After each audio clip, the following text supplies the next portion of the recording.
सब रंगों से है रंगीला। नमस्कार।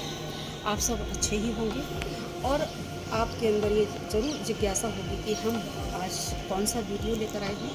हम आपको बता दें कि आज हम आपके लिए जो वीडियो लेकर आए हैं और वो है कृष्ण भक्त कवि रसखान को लेकर। रसखान का नाम सुनकर हम सभी उनके सवैयों की तरफ उनके यादों में हम चले जाते हैं कि मानुष हो तो वही रसखान बसों ब्रज गोकुल गाँव के अंदर। तो बस आप हमसे जुड़े रहिए और फिलहाल देखिए वीडियो और आनंद लीजिए।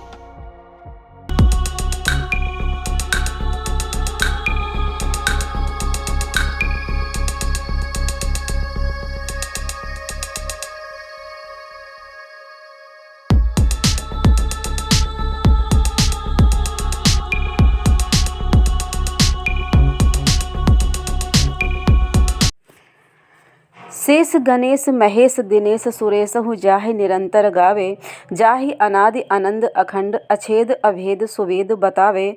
नारद से सुख व्यास रहे पचिहारे, तू पुनि पार न पावे। ताहि अहीर की छोहरियाँ छछिया भर छाछ पे नाच नचावे।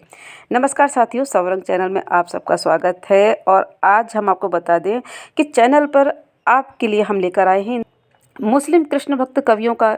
जब भी जिक्र होगा रसखान जी का नाम बड़े ही आदर से लिया जाएगा। इनके दोहे सवैये कवित्व पढ़कर सुनकर हम सब तो बड़े हुए हैं। मानुष हो तो वही रसखान, बसों ब्रज गोकुल गाँव के ग्वारन। जो पशु हों तो कहा बस मेरो, चरो नित नंद की धेनु मझारन। पाहन हो तो वही गिर को, जो कियो हरि छत्र पुरंदर धारन। जो खग हों तो बसेरो करो, मिल कालंदी कूल कदम्ब की डारन। ये उनका प्रसिद्ध सवैया है साथियों, जिसे हम सभी ने लगभग सुना ही होगा। कृष्ण प्रेम और ब्रज के प्रति अनुराग इस हद तक कि ब्रज में ही रहने की उनकी इच्छा देखिए कि पशु पक्षी पत्थर पहाड़ जिस भी रूप में जन्मगर हो तो यहीं ब्रज में मिले, इसके सिवा उनके अंदर कहीं कोई अभिलाषा ही नहीं रहती। ये उनका प्रेम ही स्पष्ट झलकता है।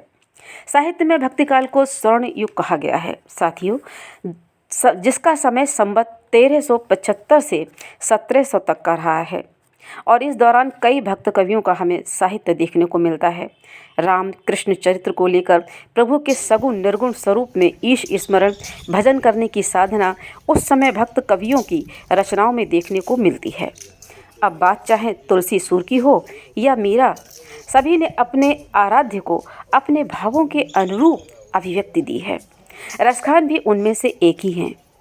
कृष्ण के आकर्षण ने सभी को आकर्षित किया है। उनकी मधुर लीलाओं ने भक्तों को परम आनंद दिया है। शायद यही वजह रही होगी कि जहाँ राजस्थान से मीरा सब कुछ छोड़कर ब्रज वसुंधरा में आ गईं, तो सैयद इब्राहिम उर्फ रसखान भी कृष्ण के प्रेम में इतना डूब गए कि ब्रज छोड़कर कहीं नहीं गए। रसखान के जन्म स्थान को लेकर लोगों में मत भले ही अलग अलग हों। कुछ लोग उन्हें दिल्ली के समीप का होना बताते हैं, तो कुछ लोग उत्तर प्रदेश के हरदोई जनपद के पिहानी का होना बताते हैं। लेकिन साथियों, एक बात तो तय है, जन्म स्थान कहीं भी हो पर उनकी कर्मभूमि ब्रज ही रही है। मथुरा से कुछ ही दूरी पर स्थित महावन गोकुल में, जैसा कि हमने आपको बताया, उनका समाधि स्थल है, जहाँ वे प्रभु भक्ति में सदा के लिए विलीन हो गए ब्रज की माटी में। आप भी जब कभी मथुरा आएं तो रसखान समाधि पर जरूर आएं, बहुत मन को शांति मिलती है। कृष्ण के प्रति उनके हृदय में प्रेम कैसे उपजा, आइए जाने उन्हीं के शब्दों में।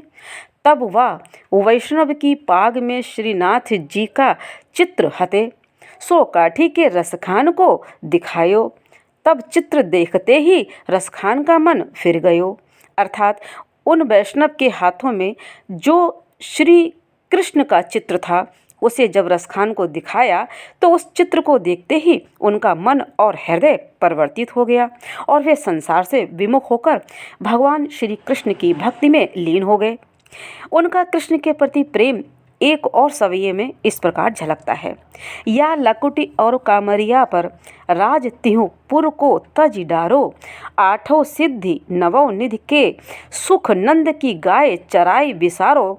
रसखान कवों इन आँखिन सो, ब्रज के बन बाग तड़ाग निहारो। कौटिक कल धौत के धाम, करील के कुंजन ऊपर वारो। सीधा सा भाव है। इसका अर्थ है कि जब से ब्रज के वन बाग तालाब देखे हैं तब से इनसे दूर नहीं रह पा रहे हैं। नंद बाबा की गायों को चराने का मौका मिले तो उसके लिए सारे सुख न्यौछावर हैं।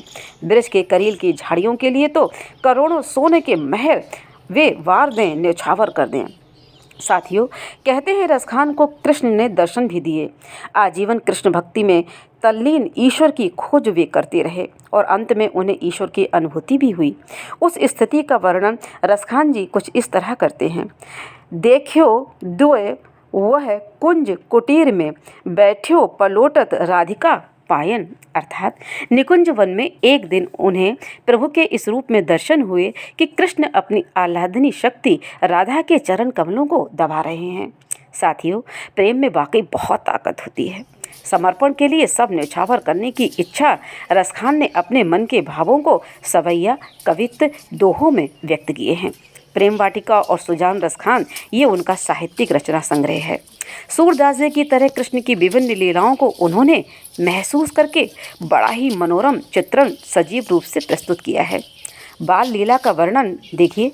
धूल भरे अति शोभित श्याम जू, धूल भरे अति शोभित श्याम जू, तैसी बनी सिर सुंदर चोटी, खेलत खात फिरे अंगना पर, पैजनी बाजत पौरी कछौटी, और काग के भाग बड़े सजनी, हर हाथ सो ले गयो माखन रोटी। बात ब्रज में बसंत की हो या फाग की होरी की हो, तो रसखान जी की अभिव्यक्ति की माधुर्यता तो देखते ही बनती है। प्रेम फिर उसमें डूब जाना, समर्पण, ऐसा कि आराध्य को आना ही होगा, ऐसा चित्रण, दीवानगी जो है वो देखने को मिलती है उनके साहित्य में। इसके लिए वे कहते भी हैं, हरि के सब अधीन पे हरि के सब अधीन पे हरि प्रेम अधीन। प्रेम और भक्ति जाति धर्म से ऊपर हैं, तभी तो रसखान मुस्लिम होके भी कान्हा के प्रति प्रेम है उन्हें उस प्रेम की ऊंचाई तक ले जाता है कि जहाँ फिर कोई भेद नहीं हो सकता।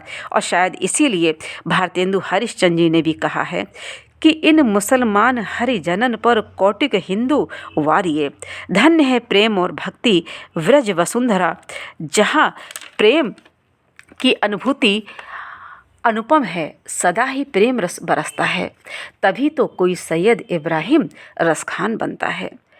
साथियों, आज का वीडियो यहीं तक। आप सब अपना ख्याल रखें। राधे राधे।